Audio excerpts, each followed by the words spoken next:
شروع کرتا ہوں اللہ کے نام سے جو بڑا مہربان اور نہایت رحم کرنے والا ہے۔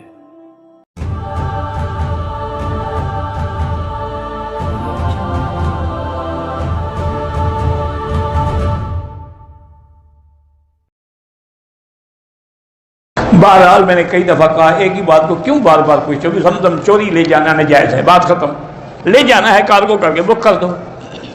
میرے گھر میں سب افراد بیمار ہیں، 5 بیٹے 7 بیٹیاں 4 بیٹیاں شادی شدہ ہیں، بیمار ہیں۔ ان سب کا علاج ایک ہے کہ اپنے گھروں میں بیٹھ کے سارے مل کے بڑے چھوٹے عورتیں مرد سورۃ البقرہ کی تلاوت کرو اور ایک بڑے پانی کے ڈول پہ دم کرتے جاؤ قدم کرتے جاؤ، وہی پانی سب پئیں انشاءاللہ جو اثرات بد ہیں وہ دور ہو جائیں گے۔ میری بیوی کو گردن اور پیٹھ میں درد ہوتا ہے، بڑے ہم نے ٹیسٹ بھی کرائے ہیں، علاج بھی کرایا ہے، تو اس سے کوئی فائدہ نہیں ہو۔ پہلے سب سے پہلی بات یہ کہ ٹیسٹ کون سے آپ نے کرا، آپ اس کی گردن کا MRI کرائیں۔ جب تک گردن کا MRI نہیں ہوگا اور کوئی اسپیشلسٹ نہیں دیکھے گا فیصلہ نہیں ہو سکتا کیا تکلیف ہے۔ اور درد کے لیے سب سے بہتر علاج ہے کہ تھوڑا سا دار چینی کا پاؤڈر اور شہد میں ملا کے صبح شام 1 چمچ لے لیا کریں، خود دار چینی کو پیس لیں، بس کوئی ایسی سخت چیز تو ہوتی نہیں، گرینڈر میں ڈال کے اس کو حل کر لیں۔ ایک بچہ ہے 3 سال کا، ایک 10 سال کا، ایک 4 سال کا، وہ کھاتے پیتے نہیں ہیں، ان کو ہر نماز کے بعد 7 دفعہ سورۃ فاتحہ پڑھ کے پانی پہ دم کر کے پلایا کریں، کیونکہ سورۃ فاتحہ جو ہے نا یہ شافی ہر بیماری کی شفا ہے۔ عصر کے بعد اگر ہم طواف کریں، حنفی مسلک میں 2 رکعت مغرب کے بعد پڑھیں، باقی ائمہ کے نزدیک مکے میں جائز ہے۔ سید محمد ضلع میں حوالی سے دعا کے لیے اللہ سب کی حاجات پوری فرمائے۔ ایک میرے دوست بھی حوالی کے فوت بھی ہو گئے، اللہ مغفرت فرمائے۔ مسجد عائشہ سے بالکل عمرہ ہوتا ہے۔ پاکستان میں چچا بیمار ہے، اللہ شفا عطا فرمائے۔ میرے والد کی وفات ہو گئی، اللہ مغفرت فرمائے۔ بیٹا اپنے والد کے لیے عمرہ یا طواف بالکل کر سکتا ہے۔ میرے بیٹے کے لیے دعائے مغفرت کہ اللہ اس کے درجات بلند کرے اور آپ کی شفاعت کا ذریعہ بنے۔ کہتے ہیں کہ پاکستان میں ایک جماعت ہے اشاعت التوحید و سنہ کے نام سے، وہ اپنے علاوہ سب کو مشرک کہتے ہیں، اللہ ہدایت دے۔ بہرحال ان میں اچھے بھی ہیں، ایسے لوگ بھی ہیں جو متشدد ہیں، لیکن اللہ ان سب کو ہدایت دے۔ میں حیدرآباد سے آیا، میری ماں بھی دادی بھی ساتھ ہیں، بیگ ایئرپورٹ پہ بھول گئے، عمرہ نہیں کیا، نہ نیت کی میقات سے، بالکل دم ہو گیا۔ اگر آپ ابھی آئے ہیں، کئی دن نہیں گزرے ہیں، تو فوراً طائف چلے جائیں، وہاں سے جا کے عمرے کی نیت کر کے عمرہ کر لیں تو دم سے بچ جاؤ گے۔ 4 دم بھرو گے 1600 ریال، اس سے بہتر نہیں کہ 100 ریال کی گاڑی میں چلے جاؤ عمرہ کر کے آ جاؤ۔ اللہ ہر بیمار کو شفا کاملہ عطا فرمائے۔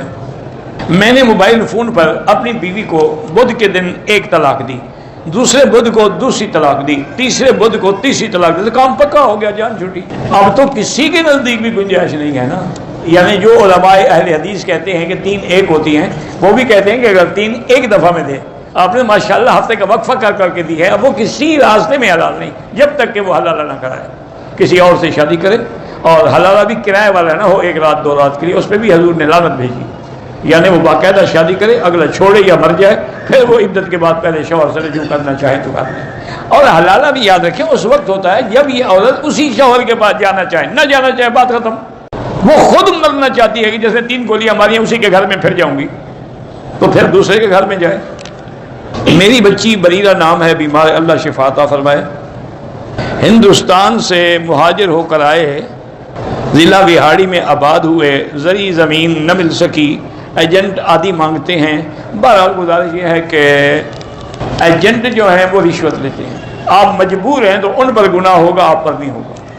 اگر مکروہ اوقات میں طواف کرے، اسی نماز بعد میں پڑھ لے، بس طواف کے بعد جو 2 رکعت ہیں وہ طواف کے واجب کی نیت کرے گا، 2 رکعت واجب طواف، یہ نہیں کہ مطلق نیت کرے گا۔ میں نے سعودی ایئرپورٹ کے بیت الخلاء میں شیمپو سے ہاتھ دھوئے تھے، 2-4-5 ریال خیرات کر دیں۔ زندہ مرد یا عورت کی جو عمرہ کیا جا سکتا ہے۔ امام کی تقلید ضروری ہے، تقلید کے بغیر گزارا ہی نہیں ہو سکتا۔ ابھی آپ نماز پڑھیں گے، امام کی تقلید کریں گے کہ نہیں کریں گے؟ جب امام کہے اللہ اکبر آپ کہیں گے اللہ اکبر، جب رکوع میں جائیں گے سجدے، تقلید تو کر رہے ہو، وہ تو 5 دفعہ اللہ نے ہمیں دن میں سکھائی ہے، پھر بھی نہ مانو تو اللہ ہدایت دے۔ وہ تقلید حرام ہے جو قرآن و سنت کے خلاف ہو، وہ تقلید شرک ہے جو جاہل باپ آپ کی تقلید کے اندر قبروں پہ سجدے کرے اور غیروں کو خدا سمجھے۔ میرے بیٹے کے رشتے کے لیے دعا کریں کہ اللہ کریم اچھی جگہ سورۃ الرحمن 3 دفعہ آپ بھی پڑھیں، وہ لڑکا بھی پڑھے، اس کی والدین بھی پڑھیں، اللہ سے دعا مانگیں، اللہ قادر ہیں، اچھی جگہ رشتہ ہو جائے گا۔ کہتے ہیں جی حدیث میں آیا ہے کہ راستے میں اگر پتھر پڑا ہو تو اٹھا دینا چاہیے، اب تو مولوی راستے بند کر کے بیٹھے ہیں، تم اٹھا دو جا کے، میں کیا کروں؟ میں نے تمہیں روکا ہے کہ نہ اٹھاؤ؟ تم جا کے اٹھا دو جناب۔ پہلے تم نے زندگی میں کتنے پتھر اٹھائے کہ اب مولویوں پہ غصہ آ رہا ہے؟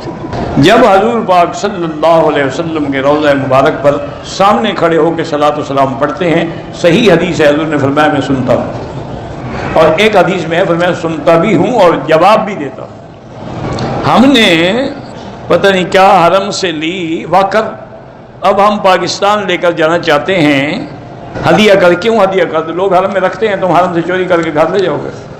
چھا کے بازار سے ایک اور واکر خرید لو، ضرور حرم والا لینا ہے، مفت کا مال ہے نا جی، یہ کبھی نہیں چھوڑے گا، یہ تسلی کے لیے پوچھ رہا ہے۔ ہمیں اندازہ ہو جاتا ہے نا منہ دیکھ کر، لوگ ویل چیئر لے جاتے ہیں، واکر اٹھا کے لے جاتے ہیں۔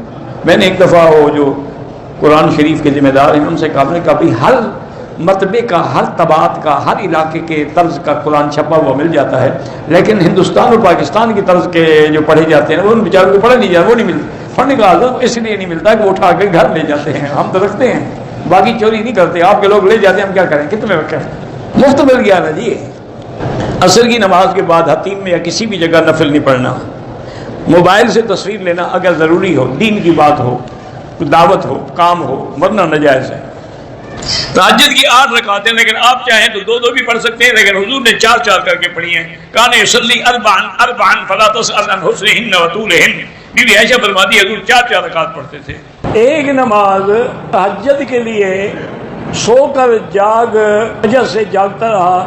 میرے بھائی یاد رکھو کہ یہ لوگوں نے مسئلہ بنا لیا ہے کہ تہجد کے لیے پہلے سونا ضروری ہے، سو کے اٹھے، غلط بات۔ عشاء کی نماز کے بعد سنت مؤکدہ اور وتروں کے بعد جتنی بھی نفل پڑھو گے سب تہجد۔ رات کے آخری حصے میں پڑھنا زیادہ افضل ہے، ورنہ سونے سے بھی پہلے تہجد پڑھ کے سو جائے، یہ تو لوگ خود مسئلے گھڑتے ہیں نا، اس کا کیا کیا جائے۔ فجر کی نماز میں میری آنکھ نہیں کھلتی ہے، اللہ ہدایت دے۔ ویسے سورۃ الکہف کی جو آخری آیات ہیں، ان الذین آمنوا وعملوا الصالحات کانت لہم جنات الفردوس نزلا، یہ پڑھ کے سینے پہ دم کر دیا کریں اور کہیں کہ یا اللہ ٹھیک میں 4 بجے اٹھوں گا، ٹھیک اٹھیں گے وقت پر۔